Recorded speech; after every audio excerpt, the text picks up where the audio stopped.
Hello and welcome to Flash News, powered by Class Racing Today podcast. I'm your host, Bobby Fazio. Today is Tuesday, November 2nd, 2021, and we just had a national event in Las Vegas, Nevada at the Strip, and we're going to cover that today. We're going to go through the points, and we're going to check, as usual, we're going to check somebody out on Drag Insights and take a look at their stats. So if anybody needs a shirt or a sticker or wants to support the podcast or Flash News or driver interviews, hit us up, classracingtoday@gmail.com, right behind me, classracingtoday@gmail.com. Today's episode of Flash News is brought to you by Drag Insights. Go to app.draginsights.com. You can check all your own stats, you can check your opponent's stats, and you can set yourself up for success. Go into each race with a plan. Know what your opponent is capable of. Know his or her strengths or weaknesses. So check it out. There's a new layout that was just released. The program is still free for now, but there will be a premium version coming up, a paid version, that will have more data analytics for you to sort through. So go to app.draginsights.com, sign up for free. All you need is an email address. Also, Flash News brought to you by Tim Stickles, Gutters by Design. Gutters by Design, seamless gutters. Give him a like on Facebook, Gutters by Design, New Hampshire. Call 603-953-4640 for a free estimate. Thank you, Tim Stickles, and thank you, Gutters by Design. Anybody that wants to sponsor the podcast or Flash News or driver interviews, which have been a really big hit this year, let us know. Like I said, classracingtoday@gmail.com. Hit us up. We can put your logo right here and say your name at the beginning and end of each episode. However you want to do it, you just hit us up and we will discuss that. All right, so classracingtoday@gmail.com. All right, let's see. What happened this weekend? NHRA National Event in Las Vegas. Dodge NHRA Nationals presented by Pennzoil, where our number one qualifiers were flying despite the high altitudes. In stock eliminator, Hal Sorensen, G stock automatic, 69 Camaro. He runs 11.083 on a 1220 index. 111.7 under the index. So, way to go, Hal Sorensen. That Sorensen name, they are always fast. Hal Sorensen and Joe Sorensen, I believe. West Coast boys that run really well. And then in super stock, an East Coast guy, Troy Huntsberry, GTJ automatic, 87 Camaro. I've seen him at the top of the sheet a couple times this year. He runs a 983.3 on a 1098, going 114.7 under the index. So not sure what combo that is, but I think I've seen him go a second under multiple times. It could be the same one Greg Stanfield's running. Could be the same one that multiple racers are running. That L98 combo, I believe they call it. That thing's probably going to get reviewed this year if that's the one. So somebody comment, let me know what's going on there, what combo that is. All right, now in the eliminator, stock eliminator, we had Todd Hoven versus Justin Lamb in the final. Todd Hoven is an East Coast fellow driving a 1965 Dodge Coronet AA stock automatic 426 Hemi. Justin Lamb's got the 2020 Copo Camaro, and Justin got the win here. So let's get Justin Lamb's picture up here so everybody knows what his car looks like. There's Justin Lamb's 2020 Camaro doing a nice wheelie. So Todd Hoven dialed a 10 flat in his AA stock automatic Coronet, and Justin Lamb, factory stock D, dialed a 993. So Todd got a slight head start. He was 033 on the tree, goes 998.6 on a 10 flat at 130.59 miles an hour. He breaks out by 14 thou. Justin Lamb dials 993, cuts an 032 light, so they were 1 thou separated on the starting line. He runs 991.8 on a 993 dial, breaks out by 12 thou, going 131 miles an hour. So by a 2 thou margin of victory on the double breakout, Justin Lamb gets his 27th national event win. Could be 28th national event win. So congratulations to Justin Lamb. And great job out there, Todd Hoven, who just made a hard move in the points. We will cover the points in a couple minutes here. While we're at it, though, you know how I always like to look somebody up on Drag Insights. So we're just going to do something a little different today. I wanted to check out win percentage, all right? Number of rounds raced. and percentage of rounds won. So let's take a look at Justin Lamb because I know he races a lot. So I'll go to my app.draginsights.com on my phone right here. And I'll go to drivers. I'll just start typing in LAMB. There's Justin Lamb. I'll click. Actually, I'm not going to click on him. I'm just going to leave him right here. Okay, I don't know if you can see that. However, check this out. I mean, the guys run so many classes. Comp Eliminator, Stock Eliminator, Factory GT, Super Stock, Factory Stock, A Modified, A Stock, B Modified, Top Sportsman. Anyways, in the last 5-6 years or so, I think we're going back to 2015 right now, he's raced 562 rounds. He's won 415 of them. A win percentage of 73.84%. That's incredible. Wow. So he's been in 40 final rounds in that time span. Amazing. So that's wow. 73.84. 415 rounds won. That's how many times you've seen a win light come on out of 562 rounds. That's pretty great. So like I said, app.draginsights.com. Don't know if you could see that, but that's just what the search looks like before you click on somebody's name. All right. That's Justin Lamb. And he's that good. Okay, let's go into Super Stock. Chris Hall versus Larry Zavala. And I got to hand it to my wife, by the way, because on Facebook, we put up a couple stats. We put up Justin Lamb's stats, and we put up Tim Hall's stats in Super Stock. And I was like, who do you guys think's going all the way? Well, she comes on and puts in Todd Hoven, because she liked the Dodge Coronet, and she puts in Larry Zavala to win Super Stock. And you know what? Both of them got to the final. However, they were both runner-up. So she's pretty good at this. I should have her try that more often. I think she picked Larry Zavala because she thought his name was cool, which it is, Larry Zavala. And Larry Zavala is just a cool dude in general. I met him out in St. Louis. I wish he lived closer to the East Coast. I'll definitely hang out with him. All right, let's take a look here. Chris Hall. Chris Hall. Where are you at, buddy? Here he is. Check him out. Trying something new today. Factory Super Stock C. Dials a 901. He's got a 2017 Camaro. And Larry Zavala's got an 87 Camaro and Super Stock I-Automatic. He dials a 993. So Chris Hall cuts an 046 on the tree. Runs 899.0 on a 901. Breaks out by 2/100ths. And Larry Zavala dials 993. He runs 989.9. He had 022 light. He had the advantage. He just took way too much stripe, which is easier said than done, by the way, when your opponent's closing in on you at that rate. I mean, I've definitely taken way too much stripe, more times than I'd like to admit. But check out this video. Chris Hall's daughter getting emotional on the starting line. Doesn't get much better than that. That is super cool. Thank you to Chris Hall for sending me that video. That was pretty amazing. And I know how she was feeling because it was probably the same way I was feeling a couple weeks ago. So congratulations, Chris Hall, on your victory. All right. Let's take a look here at the points. Like I said.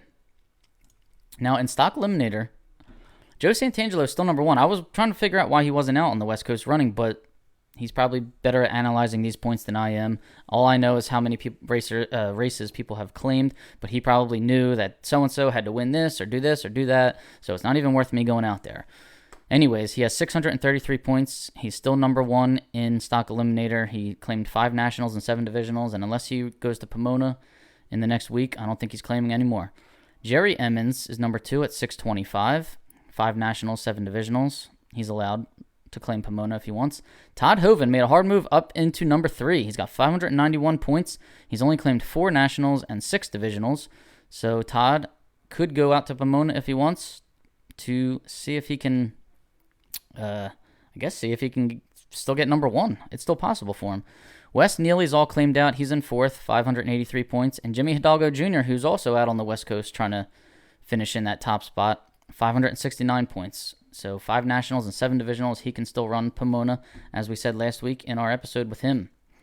And in Super Stock, Greg Stanfield still holding strong at number 1, 692 points. 5 nationals, 7 divisionals, so he can run Pomona. Ricky Decker, 633 points. He's all claimed out. Joe Santangelo, 603 points. I don't think he's running anymore. Bertozzi's all claimed out at 590, and Jimmy Hidalgo Jr., again, he's 5th in stock and 5th in super stock. He's at 581 points, so he's probably going to Pomona. Aaron Stanfield already clinched factory stock this year. Also, they did run factory stock at Vegas. I forgot to mention their results. He was in the final, Aaron Stanfield versus Leah Pruitt. Stanfield's got the Copo. Leah Pruitt's got a drag pack Challenger. And Stanfield was 0.45 on the tree, ran 790 with a 3 at 173 miles an hour.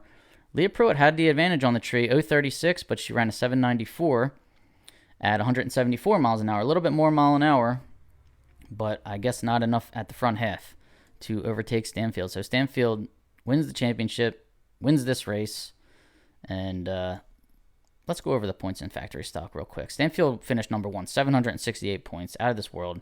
David Barton, East Coast guy, number 2, 484 points. Jesse Alexandra, 456 points. Leah Pruitt, 456 points. So she was tied for 3rd now. And John Serbone, 441 points. That rounds out the top 5. So congratulations to those drivers in factory stock.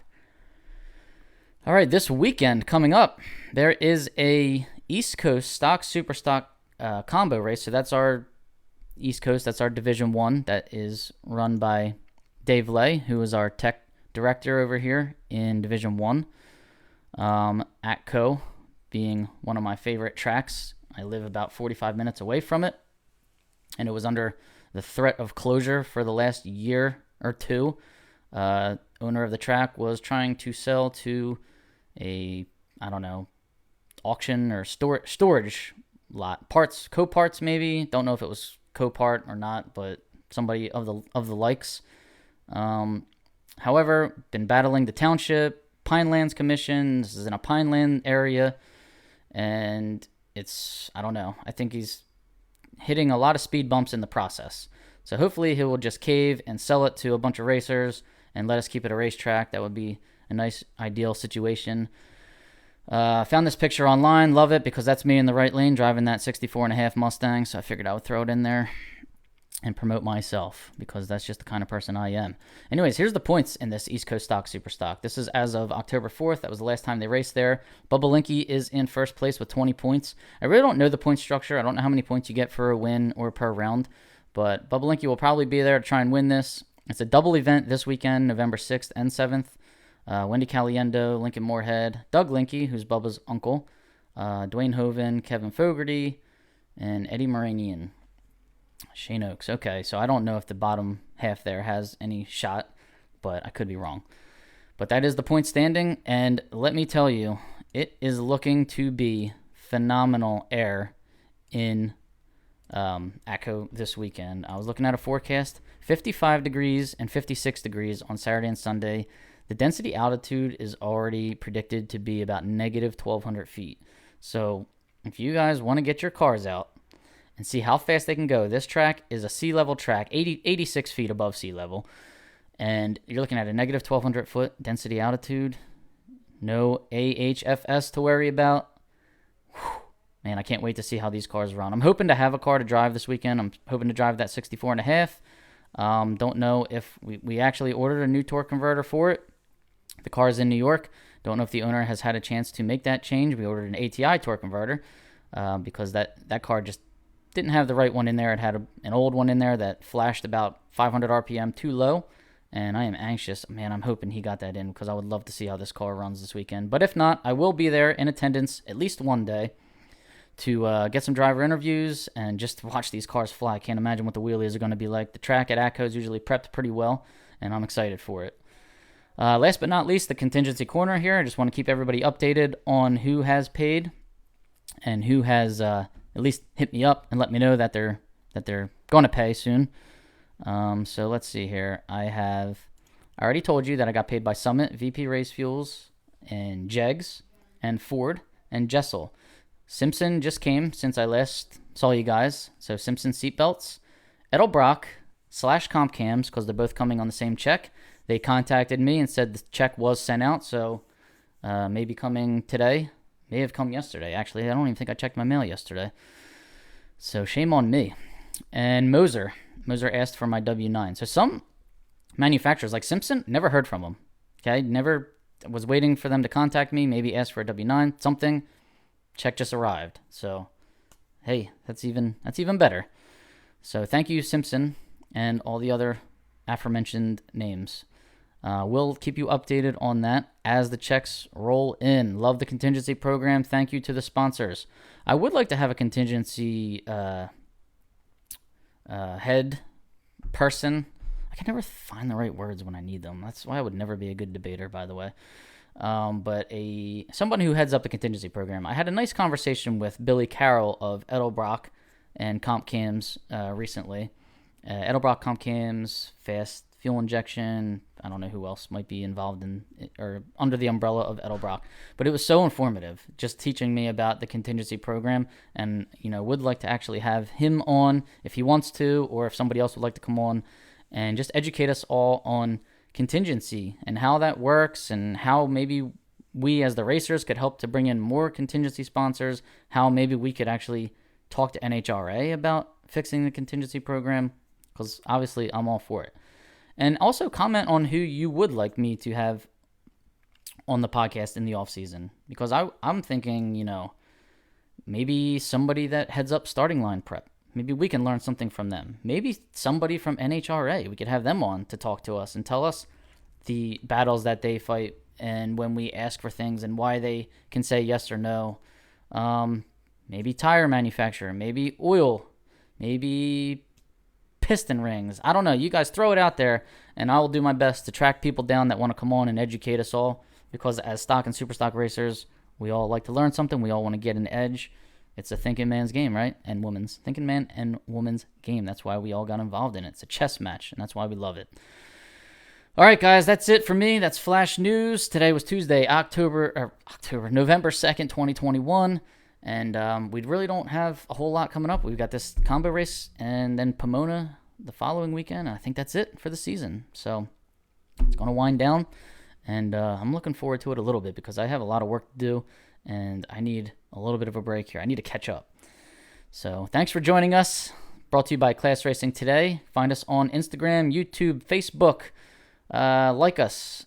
Give us a share. Subscribe to us. It helps us all out. If you need shirts or stickers, hit us up, classracingtoday@gmail.com. It helps support the podcast. And last but not least, good luck to anybody traveling to Atco Raceway this weekend. Safe travels, and hope your cars all run well. I'm definitely looking forward to it. All right, guys, thanks a lot. Take care.